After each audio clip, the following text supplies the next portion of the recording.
이번 시간에는 이문열 작가의 우리들의 일그러진 영웅 설명 진행하도록 하겠습니다. 자, 해당 작품은 1960년대 시골 초등학교를 배경으로 교실이라는 공간에서 벌어지는 억압과 착취, 그리고 더 큰 힘에 업어타려는 아이들의 기회주의적인 모습을 통해서 한국 사회의 모순과 문제점과 부조리를 우회적은 우회적이라는 뜻입니다. 우회적으로 비판하고 있는 소설입니다.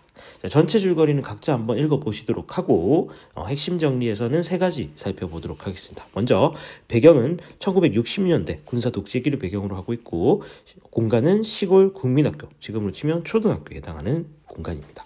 시점은 1인칭 주인공 시점을 쓰고 있습니다. 그리고 주제는 반민주적인 독재사회의 폐해와 소시민적인, 그러니까 약간 기회주의적이고 소극적인 인물들의 안일한 대응 태도에 대한 비판이다 라고 정리하실 수가 있습니다. 자, 그러면 내용을 한번 살펴보도록 하겠습니다. 아마도 그의 12월 초순에 있었던 일로 기억된다. 일제고사, 그러니까 지금으로 치면 중간고사나 기말고사 정도로 보시면 되겠죠. 첫날이었는데 시험을 공정하게 보인다는 뜻에서 이례적으로 자리를 막 뒤섞는 바람에 내 곁에 박원아라는 공부 잘하는 아이가 앉게 되었다. 여러 과목 중에서도 특히 산수, 수학이 뛰어난 아이로 석대와 가깝기로 10손가락 안에 들었다. 언제나 산수가 모자라 걱정인 나에게는 그 아이가 내 곁에 앉은 게 든든하게 느껴졌다.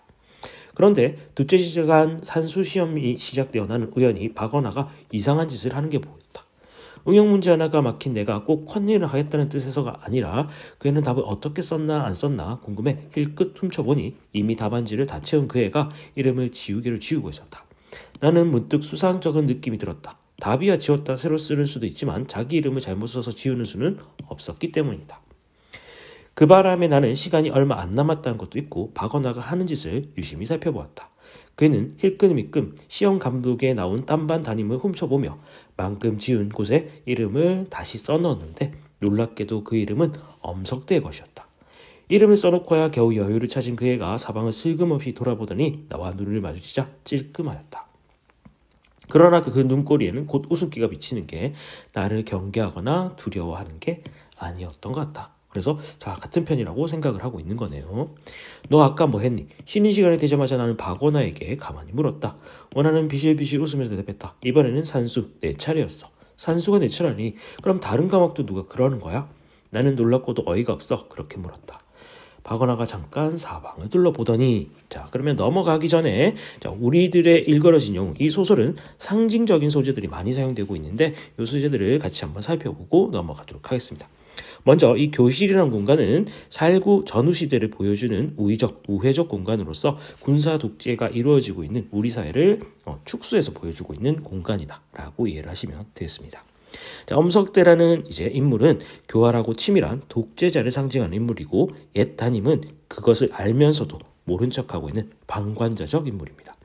자, 이 소설의 주인공인 나는 한병태라는 인물로 합리적이고 자유주의적인 사상으로 저항을 해보지만 결국에는 엄석대에게 굴복하는 지식인의 모습을 상징하고 있습니다.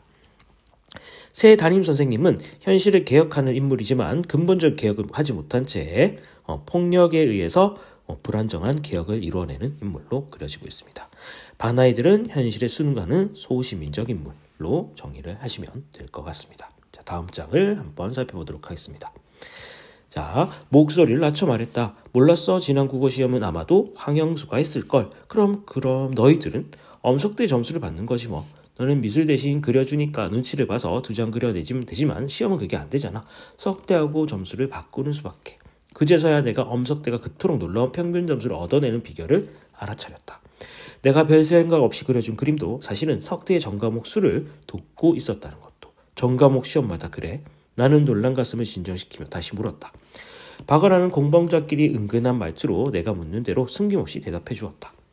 전 과목 모두는 아니야. 대개 2과목 쪽은 제 스스로 공부를 해오지. 이번에는 자연과 사회만 진짜 엄석대의 실력이야. 그러나 시험마다 그 과목도 바꾸고 대신 이름을 써낸 아이도 바꿔. 그럼 2과목을 뺀 나머지 시험에서 엄석대가 받은 점수는 어때? 한 80점 안팎일 거야. 그렇다면 이번 산수 시험의 경우 너는 15점 이상의 손해를 보잖아. 할 수 없지 뭐. 다른 애들도 다 그러니까 거기다가 석대는 차례를 공정하게 돌리기 때문에 손해는 모두 비슷해. 따라서 석대만 빼면 우리끼리의 성적수는 실력대로야. 너같이 재수 좋은 애가 우리 반에 끼어들지 않았다면 말이야.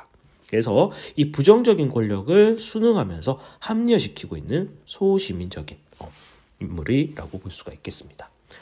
원하가 우리라고 하는 것은 석대가 특별히 우대하는 예닐곱을 가리키는 말이다. 공부로는 반에서 가장 윗길인 동아리로 끼어든 지 얼마 안 됐지만 나는 그 중에 하나였다. 그런데 아직 석대가 그걸 말해주지 않았어? 이상한데.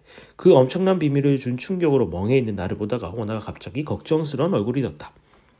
그러다 이내 스스로를 암심시키듯이 덧붙였다. 뭐 이제야 말해줘도 괜찮겠지. 너도 석대의 그림을 대신 그려주고 있으니 그건 미술 실기 시험을 대신 쳐주는 셈이잖아. 거기다가 곧 석대와 시험지를 바꿔야 할지도 모르고. 하지만 그때 이미 나는 갑작스럽고 세찬 유혹에 휘말려 제정신이 아니었다. 그 유혹이란 방금 알아낸 이 비밀로 어느 누구도 용서할 리 없는 무서운 비행을 움직일 수 없는 증거로 이미 끝난 석대의 싸움을 뒤집어 보자는 것이었다. 담임선생이 아무리 무정하고 성의가 없대도 석대의 그 같은 비행을 끝까지 모른 척하진 않을 것이다. 그리하여 석대를 잡기만 한다면 지금까지 두드려온 담임선생님의 멋진 복수가 될 뿐만 아니라 나를 믿지 않고 윽박지르기만 한 아버지, 어머니에게도 멋진 복수가 될 것이다. 억눌러 참고는 있어도 실로 괴로워하고 있음에 틀림없는 아이들에게 나는 새로운 영웅으로 떠오를 것이고 쓰다림으로 포기했던 자유와 합리의 지배가 되살아날 것인가에 대해서 그래서 이 자유와 합리의 지배, 자유를 내가 진정 원하는 것이다 라고 알 수가 있겠죠. 나는 분명 가슴 두근거렸다. 그러나 다시 수업을 시작하려는 종소리가 나고 시험 강덕으로 들어온 담임 선생님 얼굴을 보게 되면서 들떠있던 내 마음은 가라앉았다. 이미 있는 것은 모두가 심드렁하고 심심하고 새로운 변화는 오직 귀찮고 성가실 뿐이라는 표정에서 라이터 사건 때의 참담한 실패가 떠오른 까닭이었다. 움직일 수 없는 거부할 수 없는 증거를 코앞에 들이내지 않는 한 그의 둔감함과 무관심의 벽을 허물 수 있는 것은 아무것도 없을 것 같았다. 거기서 나는 다시 아이들을 돌아보았다. 움직일 수 없는 증거가 되어줄 수 있는 것들은 그들이었으나 그들이 갑자기 내 편이 되어 그때껏 모른 척하고 협조하던 석대의 그 같은 비행을 담임선생에게 밝혀주리란 보장 또한 그리 많아 보이진 않았다. 거기다가 어떤 의미에서 그들도 석대 공범자들이 아닌가, 석대와 힘을 합쳐 담임선생의 공정한 채점을 방해하지 않았는가 하는 생각이 들자 너는 더욱 자신이 없어졌다. 그때 분명히 석대에게 라이터를 빼앗겨놓고도 담임선생님이 묻자 빌려주었을 뿐이라고 시치미를 떼던 병조의 얼굴을 머릿속에 생생히 떠오르고 모처럼 석대를 마음 놓고 고발할 기회를 주었건만 오히려 내 자신의 자질구레한 잘못만 가득 적혀오던 시험지들이 섬뜩하게 내 눈앞에 되살아났다. 그래서 실패 경험으로 해서 다시 한번 자신의 저항 의지가 꺾이고 있는 구절이다 라고 보시면 되겠습니다. 그러나 한번 굴절을 겪은 내 의식에는 모든 것이 하나같이 석대의 크나큰 은촉으로만 느껴졌다. 거기에 비해 석대가 대가로 요구하는 것은 생각 밖으로 적었다. 다른 아이에겐 그렇지 않았듯도 싶지만 그는 내게서 무엇을 뺏기는커녕 달라는 법조차 없었다. 내가 마음이 내켜 만난 것이나 귀한 학용품을 가져다 줘도 그는 받으려 하지 않았고 어쩌다 받게 되면 반드시 그 몇 배로 돌려주었다. 그래서 오히려 더 잦은 것은 내가 그에서 무엇을 얻어 쓴 것 같은 기억이 있었다. 그것은 하나같이 다른 에게서 걷어들인 것서 꺼름칙하긴 했어도 그래서 부당한 이익임을 나도 알고 있었다는 것 나 역시 거기에 동조하고 있었다라고 보시면 되겠죠. 그래서 속물성을 교묘히 이용하는 독재자의 교활한 모습이 여기서 드러나고 있습니다.